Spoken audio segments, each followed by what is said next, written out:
This video is about 5 extra vehicles you can dive into in 2026 to make generational wealth without selling your business. It's 2026, a new year. Maybe not a new you, but the same you, but a more productive you. This channel is always preaching about making generational wealth, making a legacy business. So the first method, angel investing. Angel investing, some people say it's luck, some people say it's serendipity. I believe is using knowledge to multiply your income. One of the downsides to angel investing is you do have to wait a long period of time to see your money grow. To make matters even worse, you may not even see any returns because angel investing is very risky.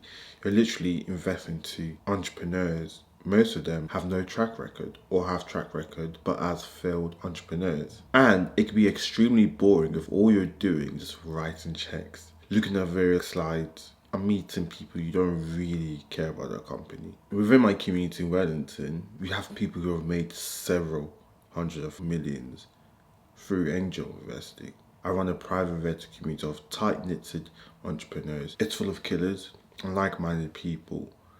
It is not easy to get into. It's not full of YouTube gurus, crypto millionaires. It's full of people who are making legacy businesses, who are trying to make generational wealth, or who have already made generational wealth. There's several benefits of being in a community when you're building a business. You don't have to do this alone. Click the link in the description and apply. You may not get in first time, but push your luck. I digress. Most people who get the best experience with angel investing are people who aren't just in it for the money. They're in it for more than that. Like some people just invest into women-owned businesses, Christian businesses, non-profits, and some people invest in passion projects more than projects that they know will give them a 12x because it's a typical AI company. So angel investing could literally just be you as an operator investing into a company, but you're not running it day to day. Another benefit is that you can be part of a story that helps boost an entrepreneur who no one looked at, an underdog, and helped him or her create millions of pounds or dollars. So here are some of the tips for angel investing based on people within the community and based on research done online. There was a founder who turned $10,000 into 1.9 million from just investing in a really small company. She completely forgot about it. After a couple of years, she realized the company was going through evaluation and she was able to take her money out. 10,000 to 1.9 million. Most of you watching this video, you haven't spent £10,000, dollars, whatever currency you are working with. Take that into consideration. The first tip based on people in Wellington is you should stick to your capex allocation. You should cap a certain percentage of your allocation in your portfolio. If you believe 5% of my investing for the year will be in your angel investing, stay to it. Don't keep creeping that up because angel investing is very risky. It can be very rewarding, but I don't think it should be 25% of your portfolio. Maybe 5%, 4%, 6%, 7%, 8% at max. The second tip is angel investing is kind of play money. They always say invest money that you can lose. The same thing for angel investing because there's a lot more high risk, high reward type of game. So don't invest money that you know that will give you sleepless nights.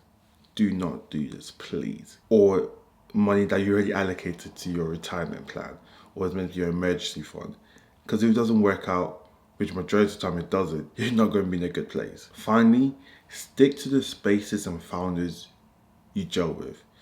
Angel investing, as I said, you're basically going on this journey with random people. Stick to a space that you know. Stick to founders that you gel with. Don't start going to healthcare if you're not really into healthcare because it can get really dark, it can get really stressful, and it can get real quick. So stick to spaces and markets that you know well, personalities you will actually gel with. The next method is real estate.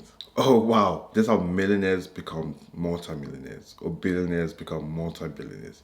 Real estate is very vital for generational wealth. So a lot of high net worth successful entrepreneurs in Wellington community, they talk about real estate not as long-term assets, investment and cash flow strategy. Some of these real estates bring in 2 to 3 million per year.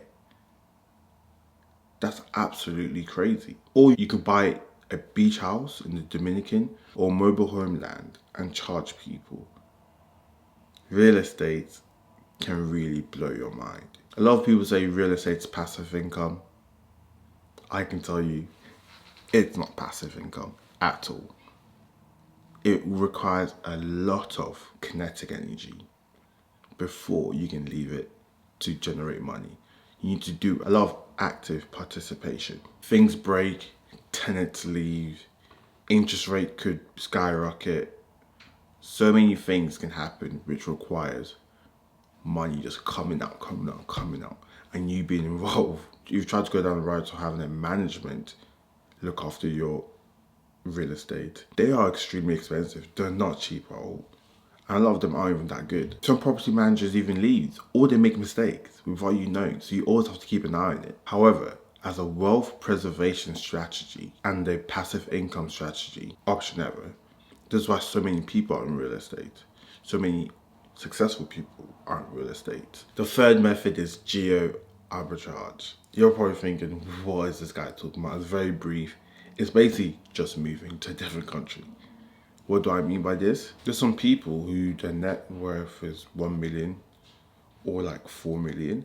They move to Medellin, Colombia, or they move to Guatemala or Puerto Rico. When you made so much money in a first world country, or the environment you grew up in, which is going to be a really expensive country, you move to a country where the cost of living is extremely lower.